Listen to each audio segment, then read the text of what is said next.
Hello friends, welcome to our mister தமிழிவுட். இன்னைக்கு நான் உங்களுக்காக எடுத்திருந்திருக்க படம் 2014 ரிலீஸ் ஆன விப்லாஸ். இந்த படம் 3 ஆஸ்கார் அவார்டை வின் பண்ணிருக்கு. டேமியன் சாசில்ன்றவர் இந்த படத்தை டைரக்ட் பண்ணியிருக்காரு. லைஃப்ல பெரிய கோல் அச்சீவ் பண்ணணும்னு நினைக்கிறவங்களுக்கு இந்த படம் கண்டிப்பா ஒரு இன்ஸ்பிரேஷனா இருக்கும்.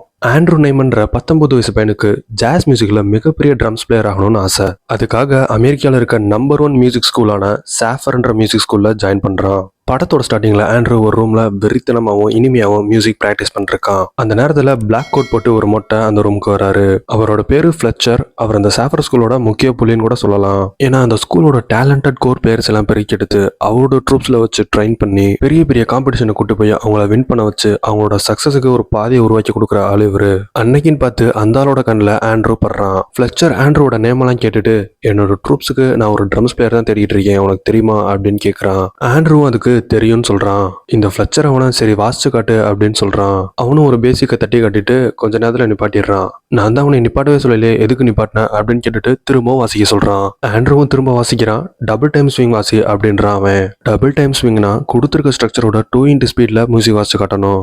ஆண்ட்ரூவும் அவன் சொன்ன மாதிரி வாசிச்சு காட்டிட்டு இருக்கான். ஆனா ஸ்பீட் பத்தல, ஃபாஸ்டர் ஃபாஸ்டர் ஃபாஸ்டர்னு சொல்லிட்டு ஃபிளெச்சர் சொல்லிட்டே இருக்கான். ஆண்ட்ரூவும் அவன் சொல்றதுக்கு ஏத்த மாதிரி ஃபாஸ்டா வாசிச்சுட்டே இருக்கான். டப்புனு டோரை சாத்திட்டு ஃபிளெச்சர் கிளம்பிடுறான். என்னடா ஒண்ணுமே சொல்லாம போயிட்டானே அப்படின்னு ஆண்ட்ரூ பார்த்துட்டு இருக்கான். போனவன் டப்புன்னு திரும்ப வந்து ஜாக்கெட்டை மறந்து வச்சிட்டேன் அப்படின்ட்டு அதை எடுத்துட்டு கிளம்பிடுறான். ஆண்ட்ரூவும் அங்கிருந்து கிளம்பிடுறான். கிளம்புனவன் நேரா ஒரு தேட்டருக்கு போறான். வாரத்துல பாதி நாள் அங்கதான் கிடப்பான் போல இருக்கு. அந்த கேன்டீன்ல ஒர்க் பண்ற அந்த பொண்ணு அவன்கிட்ட எப்பயும் சாப்பிடுறது தானே அப்படின்னு கேக்குது.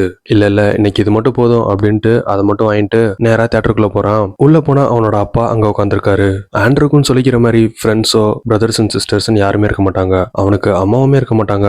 அவனுக்குன்னு இருக்க ஒரே ஃப்ரெண்டு அவனோட அப்பா மட்டும்தான். அவருமே அவன் மேல ரொம்ப பாசமா இருப்பாரு. ஆண்ட்ரூ அவங்க அப்பா கிட்ட இன்னைக்கு அந்த பெரிய சாரை மீட் பண்ணேங்கிறான். அவங்க அப்பாவும் பயங்கரமா சந்தோஷமாக்குறாரு. சந்தோஷமாகற அளவுக்குலாம் ஒன்னும் ஆகல, சும்மா பார்த்துட்டு போயிட்டாரு அப்படிங்கிறான். அவங்க அப்பாவும் சரி விட்றா, இட் ஜஸ்ட் அ லைஃப்டா, என்னோட வயசு வரும்போது வாழ்க்கையோட பெர்ஸ்பெக்டிவ் புரிஞ்சுக்கோ அப்படிங்கிறாரு. இவன் எனக்கு அதெல்லாம் தேவையில்லைன்றான்.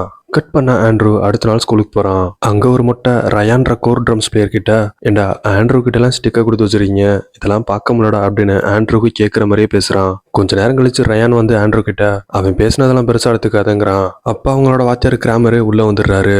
வந்தவரு பில்லிஸ்ன்ற மியூசிக் எனக்கு ஆரம்பிப்போம் அப்படின்னு சொல்லிட்டு வாசிக்க சொல்றாரு. அவங்களும் வாசிக்கிறாங்க. வாசிச்சுட்டு இருக்கும்போது டோருக்கு வெளியே ஒரு ஆள் நின்று போன் பேசிட்டு இருக்கான். அது வேற யாரும் இல்ல, அந்த ஃபிளெச்சர் தான். அங்க இருக்க கோர் பிளேயர்ஸ் எல்லாத்துக்கும் அந்த ஆளோட ட்ரூப்ஸ்ல சேரணும்னு தான் ரொம்ப ஆசைப்படுவாங்க. இந்த கிரீக் மொட்டையன் ரயானை கூப்பிட்டு அந்த ஆளை காட்டுறான். ஆண்ட்ரூவும் அந்த ஆளை பாக்குறான். ஏன்னா அந்த ஆள் தான் ட்ரம்ஸுக்கு ஆள் எடுத்துட்டு இருக்காருல, நம்ம கிளாஸுக்கு வந்துட மாட்டாரா, நம்மள செலக்ட் பண்ணிட மாட்டாரா அப்படின்னு ஏங்கிட்டு இருப்பாங்க அவங்க.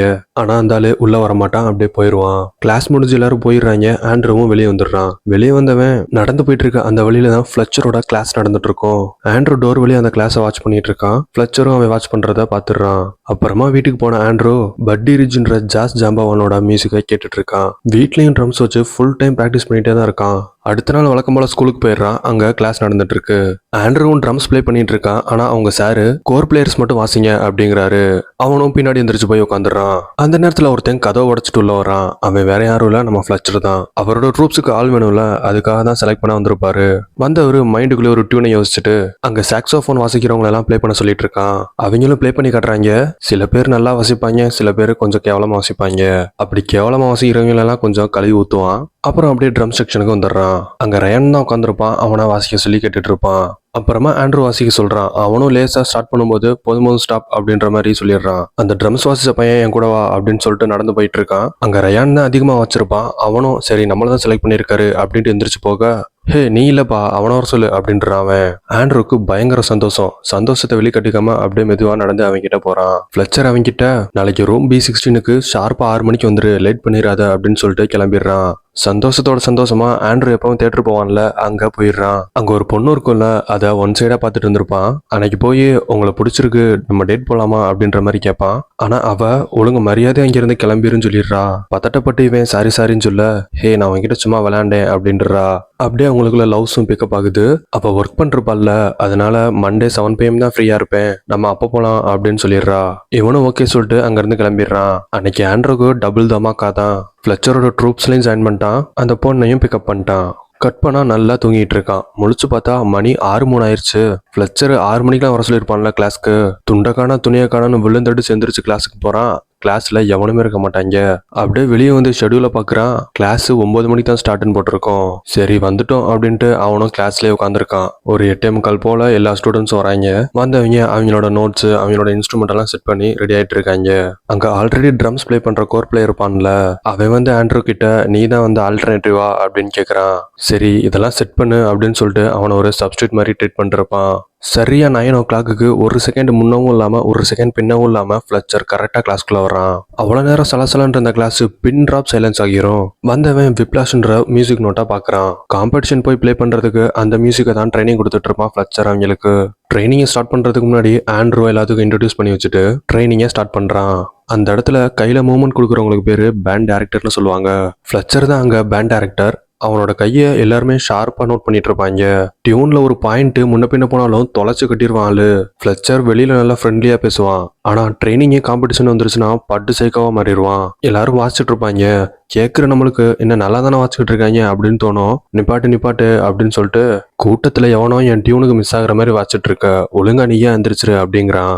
எவனும் எந்திரிக்க மாட்டாங்க. சரி என் காதுல ஏதோ பிரச்சனை போல, நீங்க வாசிங்க அப்படின்னு சொல்லிட்டு திரும்ப வாசிக்க சொல்லிடுறான். அவங்களும் வாசிக்க ஸ்டார்ட் பண்ணா உடனே ஸ்டாப் பண்ணிட்டு இல்ல பிரச்சனை என்கிட்ட இல்ல உங்ககிட்ட தான் இருக்கு, ஒழுங்க மரியாதை எந்திரிச்சிருங்கன்றான். அப்பயும் எவனும் எந்திரிக்க மாட்டேங்கிறாங்க. சுத்தி முத்தி பார்த்துட்டு அங்க எல்மர் ஃபட்டுங்கிற அப்பாவி பையன்கிட்ட போய் சொல்லு அது நீதானேன்னு அவனை போட்டு மிரட்டிட்டு இருக்கான். அவனும் ஆடி போய் உட்காந்துருக்க. சரி அந்த பிபி ஊதி காட்டு அப்படிங்கிறான். அதாவது சாக்ஸோஃபோனை தான் சொல்றேன். அவனும் வாசிச்சு காட்டுறான். உடனே நிப்பாட்டு, நீ என் டியூனுக்கு ஏற்ற மாதிரி தான் வாசிக்கிறியா, கரெக்டாக தான் வாசிக்கிறியா அப்படின்னு போட்டு அவனை தாளிச்சுட்டு இருக்கான். அவன் ஆடி போய் அரண்டு போய் உட்காந்துருந்தவன் இல்லை சார் நான் தப்பாக தான் வாச்சேன் அப்படின்றான். அப்புறம் என்ன மாநாடுகிட்ட உட்காந்துருக்கா அப்படின்னு கேவலங்காலமாக பேசி கண்டமணிக்கு திட்டி அவனை கிளாஸை விட்டு வெளியே அனுப்பி விட்டுறான். அவனும் எந்திரிச்சு அழுதுட்டே வீட்டுக்கு போயிடுறான். போனதுக்கு அப்புறம் தான் மொட்டை சொல்றான், அவெல்லாம் கரெக்டாக தான் வாசிச்சான், எரிக்சன் நீ தான் தப்பா வாசிச்சான்னு. அடங்குய்யால அப்புறத்துக்கு அவனை போட்டு இந்த தாளிச்சு எடுத்தேன்னு பார்த்தா வாசிக்கிறவனுக்கு அவன் சரியா தான் வாசிக்கிறான் தப்பா தான் வாசிக்கிறான்னு அவனுக்கு தெரியலையா. அதனால அந்த பனிஷ்மெண்ட். அதனால நம்ம பண்ற ஒர்க்ல நம்ம கரெக்டா தான் பண்றோம்னு கான்பிடென்ட் வர அளவுக்கு நம்ம ஸ்கில் இருக்கணும். அதைத்தான் இந்த சீன்ல உணர்த்திருப்பாங்க. சரின்னு உடனே பிரேக் விட்டுறான். நம்ம ஆண்ட்ரூ அந்த பிரேக் டைம்லயும் நோட்ஸ் எடுத்து கீஸ் எல்லாம் நோட் பண்ணி வச்சுட்டு இருக்கான். அப்பா ஃபிளச்சர் அவனை பார்த்து அவனை கூப்பிட்டு விசாரிச்சுட்டு இருக்கான், வீட்டுல யாரும் மியூசிஷியன்ஸ் இருக்காங்களா அப்படின்னு. அவன் இல்லைன்றான். ஓ அப்ப உங்க வீட்டுல நீ தான் ஃபர்ஸ்ட் மியூசிஷியனா, சரி அப்பா அம்மா என்ன பண்றாங்க அப்படின்னு கேட்கறான். ஆண்ட்ரூவும் அவங்க அப்பா ஒரு ஸ்கூல் டீச்சர் ரைட்டராகவும் இருக்காருன்றான். அவங்க அம்மா அவன் சின்ன வயசா இருக்கும் போதே போயிட்டாங்கன்னு சொல்றான். அப்புறம் ஃபிளச்சர் ஆண்ட்ரூ கிட்ட பட்டி rich, Joe Jones, Charlie Parker இவங்களை பத்திலாம் சொல்லிட்டு இருக்கான். சார்லி பார்க்கர்ன்றவர் 1920களில் அமெரிக்கால மிகப்பெரிய ஜாஸ் மியூசிக் ஜம்பவனா இருந்திருப்பாரு சாக்ஸோஃபோன்ல. அவரோட டீச்சரா ஜோ ஜோன்ஸ் இருந்திருப்பாரு. சார்லி பார்க்கர் மிகப்பெரிய இசைப்பறவையா வளம் வந்ததுக்கு காரணம் அவங்க டீச்சர் ஜோ ஜோன்ஸ். ஒரு தடவை ஜோ ஜோன்ஸ் சார்லி பார்க்கரோட தலையில சிம்பிள் அவுட்லாம் எரிஞ்சிருக்காருன்னு கதை சொல்லிட்டு இருப்பான். இந்த படத்துலயும் ஜோ ஜோன்ஸ் தான் நம்ம ஃபிளச்சர், சார்லி பார்க்கர் தான் நம்ம ஆண்ட்ரூ. அவங்க கதையை வச்சுதான் இன்ஸ்பயர் ஆகி இந்த படத்தை எடுத்திருப்பாங்க.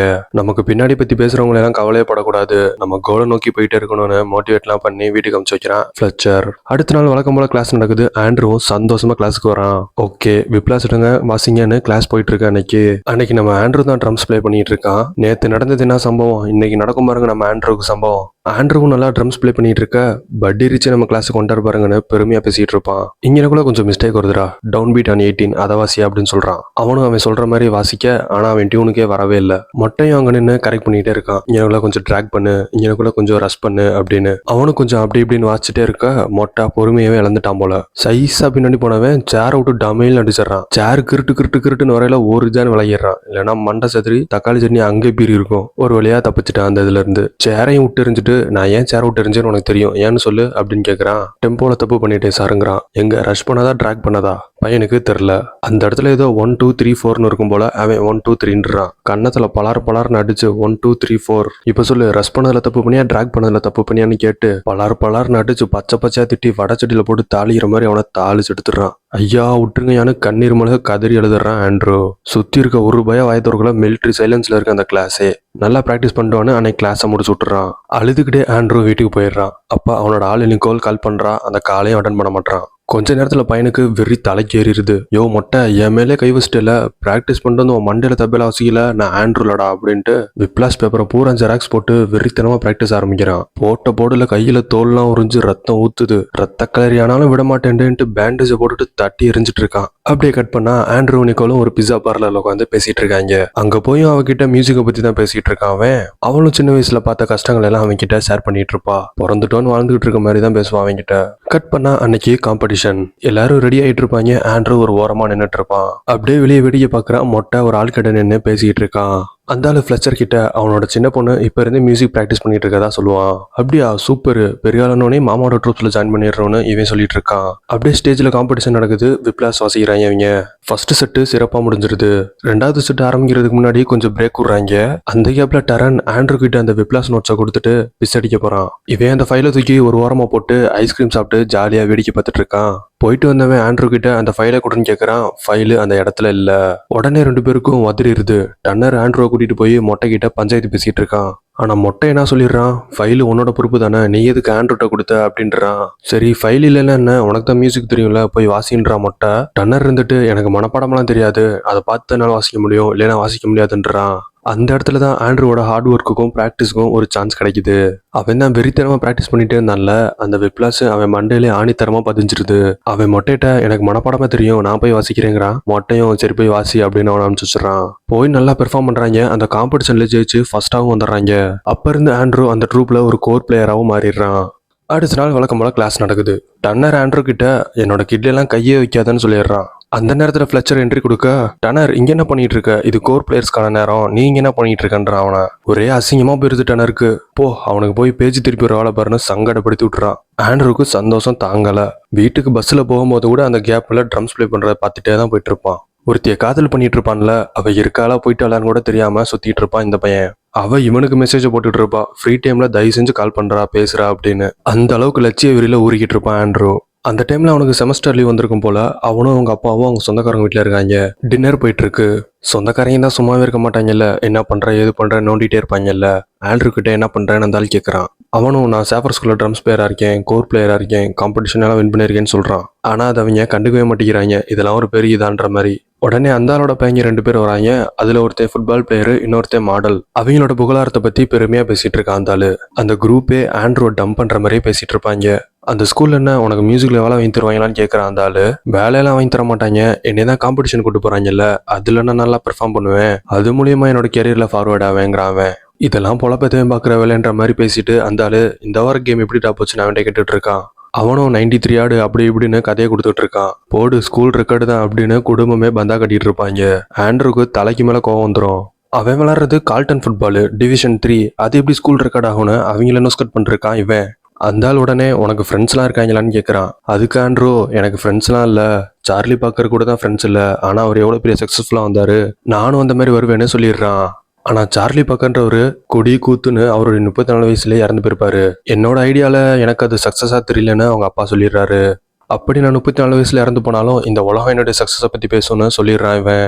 கட் பண்ணா அடுத்த காம்படிஷனுக்காக ப்ராக்டிஸ் போயிட்டு இருக்கு. கிளாஸ் முடிஞ்சு எல்லாரும் வீட்டில் போய் ப்ராக்டிஸ் பண்ணுறதுக்காக அந்த நோட்ஸோட ஜெராக்ஸ் எல்லாரும் எடுத்துட்டு இருக்காங்க. அந்த நேரத்தில் ஃபிளச்சர் ஆண்ட்ரூவை கூப்பிடுறான். அதில் டெம்போ மார்க் பண்ணியிருக்கத பாருங்கிறான். குவார்டர் நோட் ஈக்குவல்ஸ் 313 போட்டிருக்கோம். அப்படின்னா அது டபுள் டைம் ஸ்விங்கு, அதுதான் ஆண்ட்ரூக்கு வரவே வராதுல்ல. அதனால இந்த காம்படிஷன்ல இன்னொரு பையனை ஆட் பண்ண போறேங்கிறான் ஃபிளச்சர். அவன் யாருன்னு பார்த்தா அப்ப ரயான்னு ஒருத்தன் குறுக்க மறுக்க சுத்திட்டு இருந்தான்ல, அவன் தான். இப்போ நீங்க என்ன பண்றீங்க, 2 பேரும் போய் வாட்ச் காட்டுங்கன்றான் மொட்டை. ஃபர்ஸ்ட் ஆண்ட்ரூ தான் போய் வாசிக்கிறான். பாதி வாசிச்சுட்டு இருக்கும்போதே இல்ல நிறுத்திருப்பா வேணாம் அப்படின்றான்.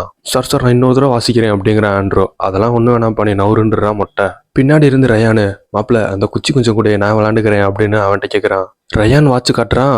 பெர்ஃபெக்ட், என்னோட டெம்போக்கு ஏற்ற மாதிரி இருக்கு, நீ தான் கோர் பிளேயர்னு அவனை செலக்ட் பண்ணிடுறான் மொட்டை. ஆண்ட்ரூ நீ என்ன பண்ணு, இவனுக்கு சப்ஸ்டிடியூட்டா இருந்துக்கன்றான். வாழ்க்கை ஒரு வட்டம்ல.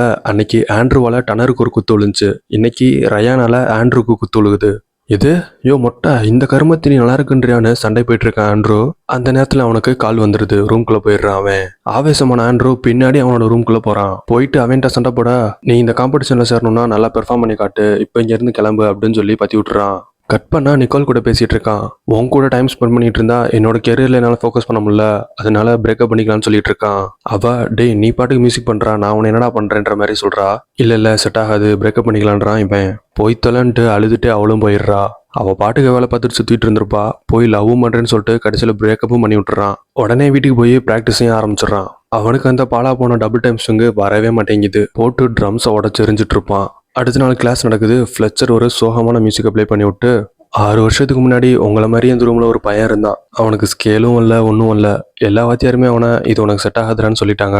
நான் தான் அவனை ஸ்டுடியோ பேண்டில் போட்டு நல்லா கொண்டு வந்தேன். அவன் கிராஜுவேட் ஆனதுக்கப்புறம் லிங்கன் சென்டரில் தேர்டாக வந்தான். அதுக்கப்புறம் ஒரு வருஷத்துல அவன் ஃபர்ஸ்டாகவும் வந்தான். நேற்று ஒரு கார் ஆக்சிடென்ட்ல அவன் இறந்து போயிட்டான். நீ காலைல தான் எனக்கு தெரிஞ்சிச்சு அப்படின்னு சொல்லி அழுதுட்டு இருப்பான். சரின்னு அவங்க காம்படிஷனுக்கான அந்த கேரவன் மியூசிக்கை ஆரம்பிக்கிறாங்க. ரயான் வாசிக்கிறான், சரியா வரல. சரின்னு ஆண்ட்ரூவை மாத்துறான், ஆண்ட்ரூக்கும் சரியா வரல. சரின்னு டனரை மாத்துறான், அவனுக்கும் சரியா வரல.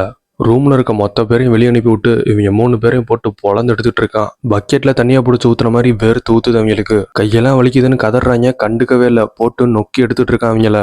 கடைசியில ஒரு வழியா ஆண்ட்ரூ அதை கரெக்டா வாட்ச கட்டிடுறான். இவனும் நாளைக்கு காம்படிஷனுக்கு அவனை செலக்ட் பண்ணிடுறான். அப்படியே எல்லாரும் ஸ்கூலை விட்டு வெளியே வந்துட்டு இருக்காங்க. ஃப்ளெச்சர் அவங்க கிட்ட நாளைக்கு சாயந்தரம் 5 மணிக்கு எல்லாரும் டனல்ல இருக்கணும், 2 மணி நேரத்துக்கு முன்னாடியே இருக்கணும்னு சொல்லி எல்லாரையும் அனுப்பி வச்சிடறான். அடுத்த நாள் ஆண்ட்ரூ பஸ்ல போயிட்டு இருக்கான், அந்த கேரவன் மியூசிக்கை ரிவிஷன் பண்ணிக்கிட்டு. அவனோட கேட்ட நேரம் அன்னைக்கு பஸ் பஞ்சர் ஆயிருது. கோவமான ஆண்ட்ரூ 2 கட்டவரலையும் பூஸ் பண்ணி கிருட்டுன்னு கேபை வாடகை பிடிச்சி போயிட்டு இருக்கான். அங்கிட்டு இருந்து அவங்க ஃபோன் பண்ணி கதறிக்கிட்டு இருக்க, நான் வந்துட்டே இருக்கேன்டான்னு வேகமா போயிட்டு இருக்கான். அவங்க ஸ்டேஜுக்கு போறதுக்கு 10 நிமிஷத்துக்கு முன்னாடி தான் ஆண்ட்ரூ அந்த ஸ்டேஜே ரீச் பண்றான். ஃப்ளெச்சர் சும்மா இருப்பானா? என்ன இப்படி அறக்க பறக்க 10 நிமிஷத்துக்கு முன்னாடி வந்து நிக்கிற? உன்னால எல்லாம் ஒன்றும் பெர்ஃபார்ம் பண்ண முடியாது, நீ ஓரமா போய் உட்காரு, ரயான் பாத்துக்குவான் அப்படிங்கிறான். யோ, இந்த காம்படிஷன்ல பெர்ஃபார்ம் பண்றதுக்காக கஷ்டப்பட்டு செலக்ட் ஆகி வந்திருக்கேன், இதை நான் தான் பண்ணுவேங்கிறான். என்ன எடுத்து பேசுற? இது என்னோட பேண்டு, இங்க நான் யாரை வாசிக்க சொல்றனோ அவன் தான் வாசிக்கணும்ன்றான் ஃப்ளெச்சர். அப்பெல்லாம் விட முடியாதுன்னு ஆண்ட்ரூ சண்டைக்கு நிக்க, சரி உன் ஸ்டிக் எங்கன்னு கேட்கிறான் ஃப்ளெச்சர். ஸ்டிக்கு ஏன் ஸ்டிக் இல்லைன்னு ரயான்ட்ட வாங்கி வசிப்பேங்கிறான். ரயான்ட்டெல்லாம் வாங்கி நீ ஒன்றும் கிழிக்கக்கூடாது, உன் ஸ்டிக்கில் தான் வசிக்கணும்னு இவன் சொல்லிடுறான். அது வந்து கார்லேயே வச்சுட்டு வந்துட்டு போய் எடுத்துட்டு வர போறான் ஆண்ட்ரூ. இதுக்கப்புறம் நீ ஒரு மிஸ்டேக் பண்ணாலும் உன்னை பேண்ட் அவுட்டே தூக்கிடுவேன்னு சொல்றான் ஃப்ளெச்சர். ஆனா இவன் ஸ்டிக்கு கார்ல எல்லாம் இருக்காது. கார் வாடகைக்கு எடுத்தா பார்த்தீங்களா, அங்கேயே வச்சுட்டு வந்திருப்பான். திரும்ப அதை எடுக்கிறதுக்காக அங்கே போவான். கார் எடுத்துட்டு அந்த ஸ்டிக் எடுத்துட்டு திரும்ப வந்துட்டு இருக்கான். திரும்பவும் இவங்க போனை போட்டு கதற ஆரம்பிச்சிடுறாங்க. இவன் அவங்கள பிடிச்சி பச்சை திட்டிட்டு பக்கத்துல வந்துட்டேன், நான் தான் வந்து வாசிப்பேன்னு சொல்லிட்டு போனை கீழே வைக்கிறான். டம்முன்னு ஒரு லாரி வந்து அடிச்சு பறக்க விட்டுருது. காருக்குள்ள இருந்து வெளியே வரான், மூஞ்சி முகரெல்லாம் ரத்தம் ஊத்திட்டு இருக்கு. லாரி டிரைவர் ஐயோ சாரி தம்பின்னு கேட்டுட்டு இருக்கான். அட பரவாயில்ல போங்கன்ட்டு ஸ்டிக் எடுத்துட்டு ஸ்டேஜுக்குள்ள ஓடிட்டு இருக்கான். அவனை பார்த்த ஃப்ளெச்சர் என்னடா இந்த கோலத்துல வந்திருக்கேங்கிறான். அதெல்லாம் ஒன்றும் பிரச்சனை இல்லை, நான் பாத்துக்கிறேங்கிறான் ஆண்ட்ரூ. சரி என்னமோ பண்ணி தொலைன்ட்டு கான்சர்ட் ஆரம்பிச்சிடறாங்க. கொஞ்ச நேரத்துல ஆண்ட்ரூக்கு கை கால்லாம் உதற ஆரம்பிச்சிருது. அவனால ட்ரம்ஸும் வாசிக்க முடியல, கையில இருந்த ஸ்டிக்கும் கீழே விழுந்துருது. இருந்தாலும் நான் வாசிச்சே திருவன்ட்டு கீழே இருந்த அந்த ஸ்டிக் எடுத்து அவன் பாட்டுக்கு ஒன்றா தட்டிட்டே இருக்கான். அதை பார்த்து கடுப்பான ஃப்ளெச்சர் கான்சர்ட்டே நிறுத்திடுறான். இந்த கான்சர்ட்டை சிறப்பா முடிச்சுட்டேன்னு அவங்ககிட்ட சொல்லிட்டு மைக்கில் போய் இந்த கான்சர்ட் பாதியில நின்னதுக்கு மன்னிச்சிருங்கன்னு சொல்லிட்டு இருக்கான். ஸ்டேஜ் பெரிய மனுஷன் கூட பார்க்காம அங்க இருக்க ட்ரம்ஸ் எல்லாம் தள்ளி விட்டு ஓடி வந்து அவனுக்கு ஒரு ஸ்பியரை போட்டு பொக்குன்னு குத்து வச்சுட்டு இருக்கான். சுத்தி இருந்தவங்களாம் அவனை பிடிச்சி இழுத்து சண்டையை விளக்கி விட்டுட்டு இருக்காங்க. கட் பண்ணா ஆண்ட்ரூ அவங்க அப்பா லேடி லாயர் உட்காந்து பேசிட்டு இருக்காங்க. அந்த லாயர் அவன்கிட்ட சியான் கேசியோட மரணத்தை பத்தி உனக்கு தெரியலன்னு கேக்குறாங்க. அவன் கார் ஆக்சிடென்ட்ல எல்லாம் சாகல, அவன் ஃப்ளெச்சரோட ஸ்டூடெண்ட். அந்த ஆள் கொடுத்த ப்ரெஷர்லையும் டார்ச்சரையும் தாங்க முடியாம அவன் ஆங்ஸைட்டி அண்ட் டிப்ரெஷன்ல பாதிக்கப்பட்டுட்டான். அது தாங்க முடியாம தான் அவன் போன மாசம் அவங்க அபார்ட்மெண்ட்ல சூசைட் பண்ணிக்கிறான்னு சொல்றாங்க. அதுக்காக அவன் மேல எந்த கேஸும் போட வேணாலும் அவங்க அம்மா கேட்டுக்கிட்டாங்கன்னு சொல்றாங்க. சரி கேஸ் போட வேணாம்னா வேற என்ன வேணும்னு அவங்க கேட்டாங்கன்னு ஆண்ட்ரூ கேட்கறான். அவங்க பையனுக்கு நடந்த மாதிரி வேற எந்த பையனுக்கும் ஃப்ளெச்சரால எதுவும் நடந்துடக்கூடாதுன்னு கேட்டுக்கிட்டாங்கன்னு சொல்லி ஃப்ளெச்சருக்கு எதிராக ஒரு ஸ்டேட்மெண்ட்டையும் அவங்க கிட்ட இருந்து வாங்கிக்கிறாங்க. அதுக்கப்புறம் ஸ்கூலோட மான மரியாதையை வாங்கிட்டான்ட்டு ஆண்ட்ரூவை அந்த ஸ்கூலை விட்டு டிஸ்மிஸ் பண்ணிடுறாங்க. இந்த ஸ்டேட்மெண்ட்டை வச்சு மொட்டையும் ஸ்கூலை விட்டு வேலையை விட்டு தூக்கிடுறாங்க. ஆண்ட்ரூவோட அப்பாவும் இதெல்லாம் வேணாம், எனக்கு உன்னை தவிர வேற எதுவும் இந்த உலகத்துல பெருசு இல்ல, மியூசிக்னால உனக்கும் அந்த மாதிரி ஏதோ ஆயிருமோன்னு பயமா இருக்குன்னு சொல்றாரு. அதனால ஆண்ட்ரூ அவனோட கனவுகள் எல்லாத்தையும் ஒரு மூட்டையில கட்டி அந்த மூட்டையை குப்பை தொட்டியில போட்டுறான். ஒரு பீஸா பார்லர்லையும் வேலைக்கு சேர்ந்து வேலைக்கு போயிட்டு இருக்கான். அவனோட கனவுகளையும் தொலைச்சு ஒரு சாதாரண நார்மல் லைஃபை வாழ்ந்துட்டு இருக்கான். தியேட்டருக்கு கூட போறதுல வீட்லயே உட்காந்தா அவனும் அவங்க அப்பாவும் படம் பார்த்துட்டு இருக்காங்க. நிக்கோலுக்கு கால் பண்ணலான்னு நினைக்கிறான். இப்போ கூப்பிட்டா செருப்பு சாணியில முக்கியடிப்பான்னு மனசுக்குள்ளே நினைச்சிட்டு அதையும் கூப்பிடாமட்டுறான்.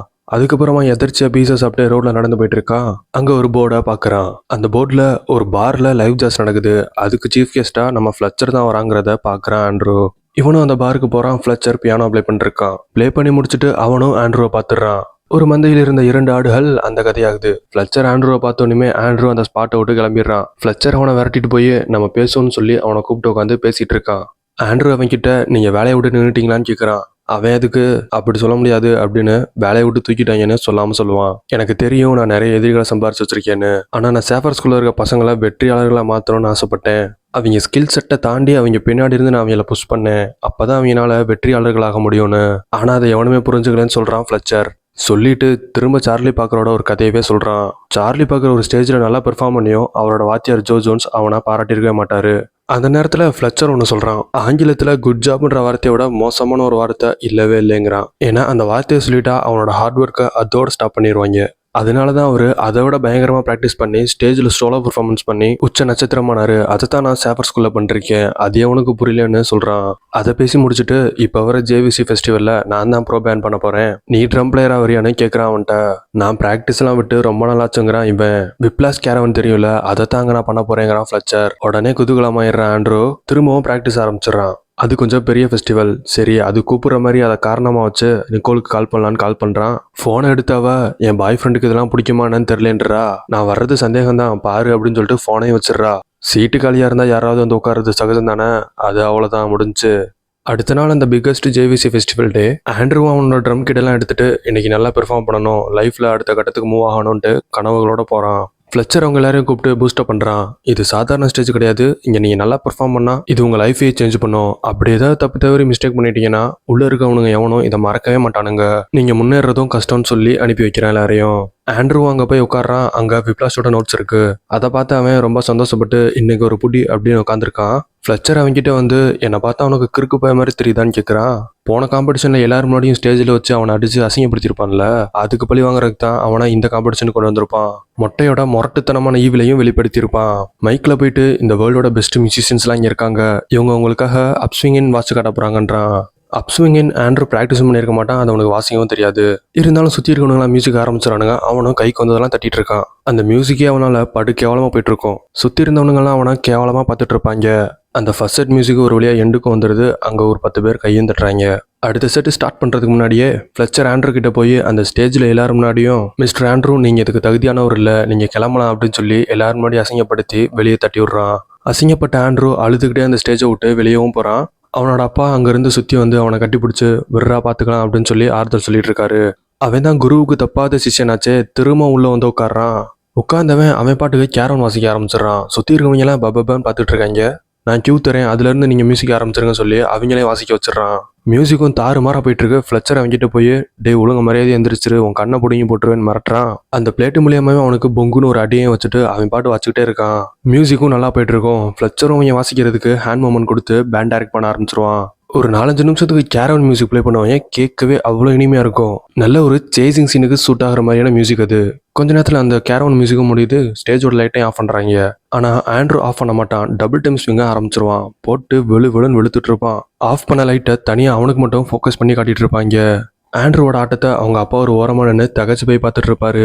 அவன் அப்படி பயங்கரமா வாசிக்கிறத பார்த்து ஃப்ளெச்சரோட கண்ணில் அந்த பகையெல்லாம் போய் இப்படி ஒரு திறமசாலி கிட்ட வந்து மாட்டிருக்கமேனு சந்தோஷத்துல துள்ளி குதிச்சுட்டு இருப்பான். அப்படியே அந்த மியூசிக்கே முடிக்கிறாங்க. டக்குன்னு படத்தையும் முடிச்சு written and directed by Damien Jason போட்டுறாங்க. இப்போ இந்த படத்தோட டீடைல்ஸ் அண்ட் பெர்ஸ்பெக்டிவ்ஸ் நான் உங்களுக்கு சொல்றேன். என்னதான் ஆண்ட்ரூ 10 நிமிஷமா நான் ஸ்டாப்பா ட்ரம்ஸ் ப்ளே பண்ணியிருந்தாலும் அவன் அந்த மியூசிக்கை முடிச்சதுக்கு அப்புறம் ஒரு கிளாப்ஸானு கூட கேட்காம முடிச்சிருப்பாங்க படத்தை. ஃப்ளெச்சரோட முகத்துல இருந்து வந்த சந்தோஷம் தான் ஆண்ட்ரூவோட வெற்றியா காட்டியிருப்பாங்க.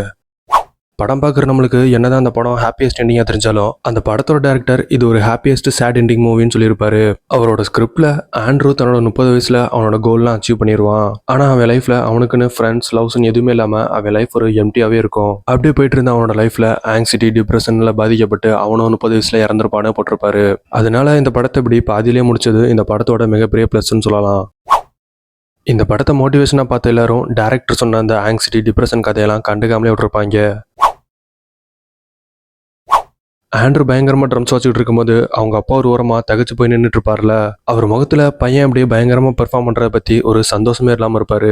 அது ஏன்னா ஒரு விஷயத்து மேல இவ்வளவு பைத்தியமா இருக்கானே, வாழ்க்கையில வெற்றி தோல்வி எது வேணாலும் வரலாம், அதனால அவன் பாதிக்கப்பட்டு இந்த சின்ன வயசுலயே அவனோட வாழ்க்கையும் சந்தோஷமா வாழாம செத்துருவானோன்னு பயந்துட்டு இருப்பாரு. அப்புறம் இந்த படத்தை பார்க்குற எல்லாருக்கும் ஃப்ளெச்சர் ஒரு பைத்தியக்காரனாகவும் ஸ்ட்ரிக்டானவனாகவும் கெட்டவனாகவும் தெரிஞ்சாலும் அவன் நல்லவன் தான். ஏன்னா அவன் அப்படி இருந்தால் மட்டும்தான் ஸ்டூடெண்ட்ஸ் எவ்வளோ ஸ்கில்ஸோடு இருந்தாலும் அதை தாண்டி அவங்களுக்கு பின்னாடி இருந்து புஷ் பண்ணும்போது மட்டும்தான் அவங்க சக்ஸஸ் ஆவாங்க. அதனால தான் ஃப்ளெச்சர் அப்படி இருப்பான். ஸோ அவ்வளோதான், இதோட இந்த படம் முடியுது. லாஸ்ட் போட்ட 2 வீடியோஸ் எதிர்பாராத விதமாக நல்ல வியூஸ் போய் நிறைய பேர் சப்ஸ்கிரைப் பண்ணி சப்போர்ட் பண்ணியிருக்கீங்க. ரொம்ப நன்றி, ரொம்ப சந்தோஷமா இருக்கு. எனக்கு நைட் தூக்கமே வர மாட்டேது இது நினைச்சினா. தொடர்ந்து இதே போலவே சப்போர்ட் பண்ணுங்க. இந்த வீடியோ பிடிச்சிருந்தா லைக் பண்ணுங்க. மீண்டும் ஒரு சூப்பர் மூவியோட உங்களை வந்து சந்திக்கிறேன். நன்றி, வணக்கம்.